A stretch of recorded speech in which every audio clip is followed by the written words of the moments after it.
Hello there, Artie Lyons, coming to you on my YouTube channel or TikTok for Reg Reads. I have heard from some of you that you love the dark thriller ManEater. And, I don't quite get it why people love to be scared, but this is a scary book, so maybe that's why you love it so much.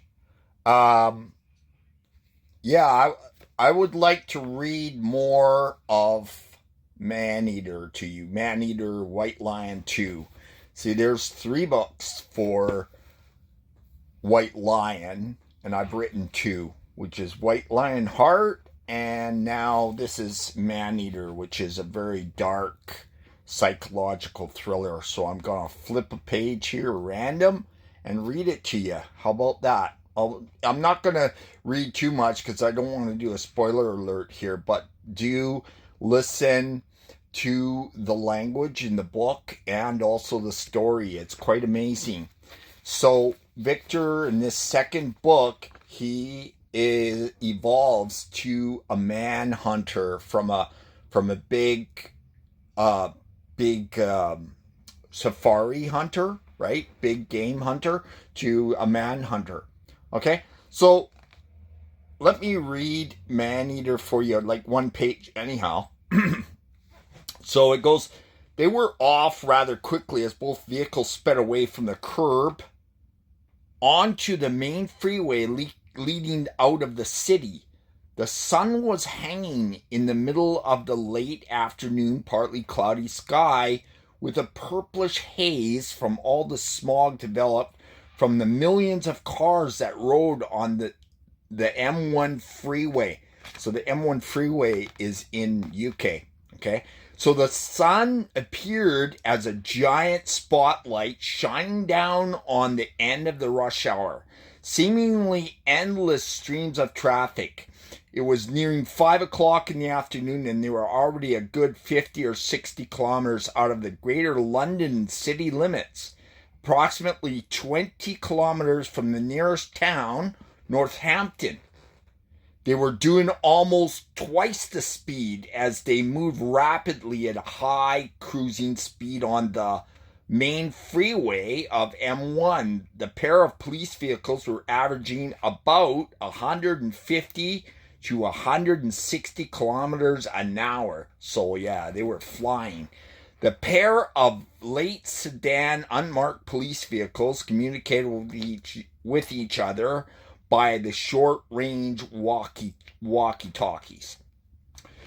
Okay, Victor, May, it looks like Kevin wants to make a quick pit stop in Northampton. We can snag a coffee and a quick bite to eat on the fly, too. Might as well make a break to the loo as well, the inspector quipped, as he turned around from the front seat where he sat next to the driver, and on his right sat Roger, who was mostly quiet except for a few ahas and nods of his head in agreement. That sounds perfect. My stomach was rumbling a bit already. I went through all my wafer snacks and sunflower seeds already. Time for some chow down now. Wouldn't you say, May, love? Victor suggested. Of course.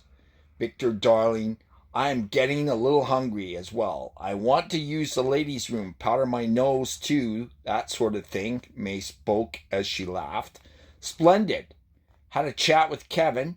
He knows a great nifty place that makes a mean ploughman's sandwich on sourdough bread, loaded with hand cheese of your choice, roast beef, garlic, and onions. You can either have it served, grilled, ungrilled, or toasted, hot or cold.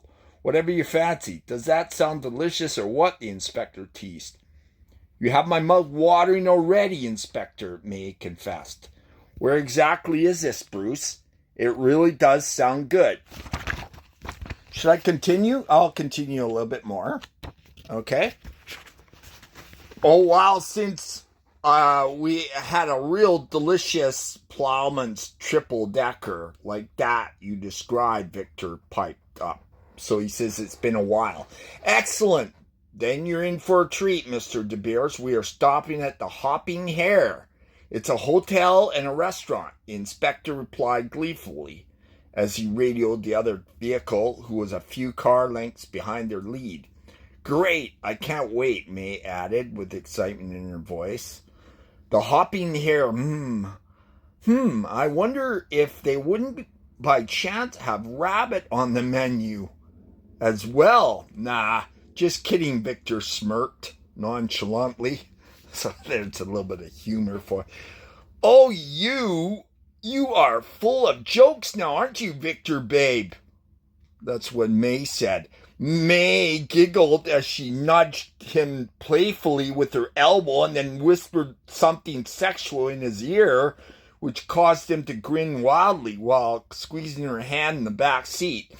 And then he ran a strong, ruddy hand over her flawless neck and then quickly cupped her right breast in his eager fingers, brushing up against her already taut right nipple that turned her on something fierce. She then reached down with her left hand and kneaded and stroked Victor's package a few times with a teasing, sex-citing smile. Now it's getting sexy. Upon entering the parking lot of the Hopping Hare, the two unmarked black vehicles pulled up side by side and parked. All the occupants got out.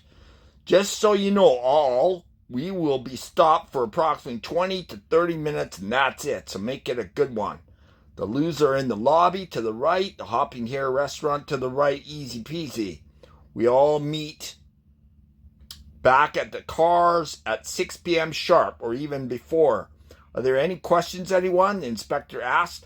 There were no takers, and everyone was quiet, waiting to be dismissed. Oh, one more thing before I dismiss you all. This stop and meal will be on the yard, so get anything you want on the menu. I don't care even if it is 50 quid, but I advise you not to have alcohol.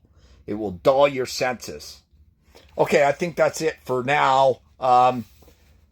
Sorry I couldn't find the scary part. There's a lot in here, but I just managed to find something that is humorous and exciting part of the book. So, yeah, I invite all of you to take and read White Lion 2 ManEater. It's quite the scary psychological thriller, and, more than meets the eye, actually, or more than meets the ear. All right, thanks for joining me on Reg Reads. I'll talk to you soon. Peace out. And do subscribe to my channel. YouTube channel is blowing the fuck up. So this is the month that I want to go for 20K. All right. Thanks so much. Have a great day. Bye-bye.